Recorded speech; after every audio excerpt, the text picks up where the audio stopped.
Hi friends, welcome back to Nizam వంటలండి. ఈరోజు మన కిచెన్లో క్షణాల్లో చేసుకునే స్వీట్ రెసిపీ. పిల్లలు అడిగిన వెంటనే అప్పటికప్పుడు చేసి పిల్లలకి ఇచ్చేయచ్చు. హెల్దీ రెసిపీ కూడా. ఇదేంటంటే మనం ఇంట్లో ఒక్కొక్కసారి చపాతీలు చేసుకున్నప్పుడు గోధుమ పిండి మిగిలిపోతూ ఉంటుంది కదా. మరి ఈ పిండితో మీరు కనుక స్వీట్ రెసిపీ చేసినట్లయితే పిల్లల నుంచి పెద్దవాళ్ళ దాకా ఇష్టపడి మరీ తింటారండి. చాలా రుచిగా టేస్టీగా ఉంటుంది. అప్పటికప్పుడే చపాతీ పిండిని ప్రిపేర్ చేసి స్వీట్ రెసిపీ చేయాలంటే టైం అనేది కాస్త పట్టేస్తుంది.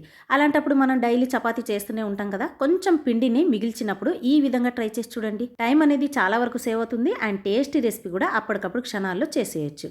ముందుగా అయితే పిండి ముద్దను తీసుకొని ఈ విధంగా చపాతీని మనం ఒత్తుకోవాలి. చపాతీ ఒత్తుకునేటప్పుడు మందంగా లేకుండా చూసుకోవాలండి. ఎంత పలచగా ఉంటే అంత రుచిగా వస్తాయి, లేదనుకోండి పచ్చిగా ఉంటాయి అవి. చపాతీని పల్చగా ఒత్తుకున్న తర్వాత మనం రౌండ్ షేప్లో కట్ చేసుకోవాలి కదా, అది కూడా చిన్న సైజులో ఉండాలి. అలాంటప్పుడు రౌండ్ షేప్లో ఉన్నటువంటి మూత తీసుకోవాలి. లేదనుకోండి చిన్న సైజులో ఉన్న గిన్నెలు ఉంటాయి కదా, వాటినైనా తీసుకోవచ్చు. వీటిని రౌండ్ షేప్లో కట్ చేసేసుకోవాలి. కట్ చేసిన తర్వాత నేను ఇక్కడ ఏ షేప్లో అయితే ఎలా అయితే ఫోల్డ్ చేస్తున్నానో అలానే ఫోల్డ్ చేసుకోండి, పర్ఫెక్ట్గా వస్తుంది. చూడండి, నేనైతే ఇక్కడ చూపిస్తున్నాను కదా, ఒకవైపు కంప్లీట్గా ఇలా ఇలా ఈ విధంగా మనం ఫోల్డ్ చేసిన తర్వాత ఇంకో వైపు నుంచి ఇలా ఫోల్డ్ చేసుకోవాలి. చూసారా, మనకి ఒక డిఫరెంట్ షేప్ అనేది వస్తుంది.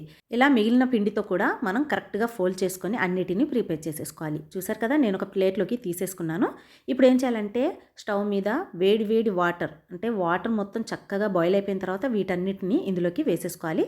ఈ వాటర్లో వచ్చేసి ఆయిల్ కానీ సాల్ట్ కానీ యాడ్ చేయాల్సిన అవసరం లేదు. జస్ట్ డైరెక్ట్గా మనం ఇలానే యాడ్ చేసేసుకోవాలి. ఇందులో కలిపిన తర్వాత జస్ట్ ఒక 3 నిమిషాలు ఇవి కాస్త మనకి బాయిల్ అయిపోయిన తర్వాత తీసేసుకోవాలి. మరీ ఎక్కువగా కుక్ చేసామనుకోండి ఈ ఫోల్డ్ చేసినటువంటి ఇవన్నీ మనకి సపరేట్ అయిపోతాయి. సో అలా కాకుండా జస్ట్ 3 మినిట్స్లో వీటిని తీసేసుకోవాలి.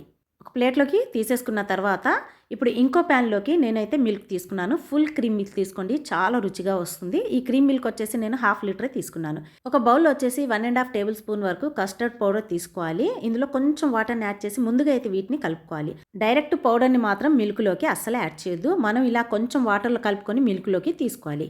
కాస్త మిల్క్ మనకి బాయిల్ అయిపోయిన తర్వాత ఇందులో షుగర్ని యాడ్ చేసుకోవాలి. షుగర్ వచ్చేసి స్వీట్నెస్ని బట్టి యాడ్ చేసుకోండి. అంటే కొంతమందికి ఎక్కువ స్వీట్నెస్ కావాలి కదా, దాన్ని బట్టి యాడ్ చేసుకోండి. నేను ఇందులో తీసుకున్నటువంటి షుగర్ వచ్చేసి 4 టేబుల్ స్పూన్స్ వరకు అయితే ఉంటుంది. ఇప్పుడు ఇందులో ఏం చేయాలంటే మనం కలిపెట్టుకున్నాం కదా కస్టర్డ్ పౌడర్, ఈ పౌడర్ని ఇందులోకి తీసేసుకోవాలి.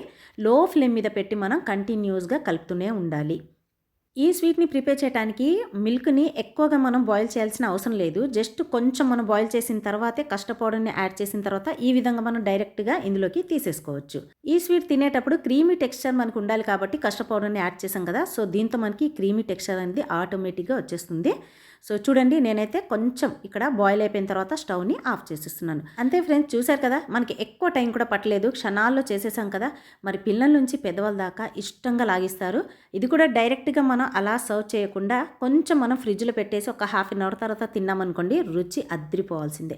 మరి ఈసారి పిండి మిగిలిపోయినప్పుడు ఇలా డిఫరెంట్గా మీరు ట్రై చేసి చూడండి, డెఫినెట్గా మీకు నచ్చుతుంది. ఈ వీడియో నచ్చినట్లయితే తప్పకుండా లైక్ చేసి సబ్స్క్రైబ్ చేయండి.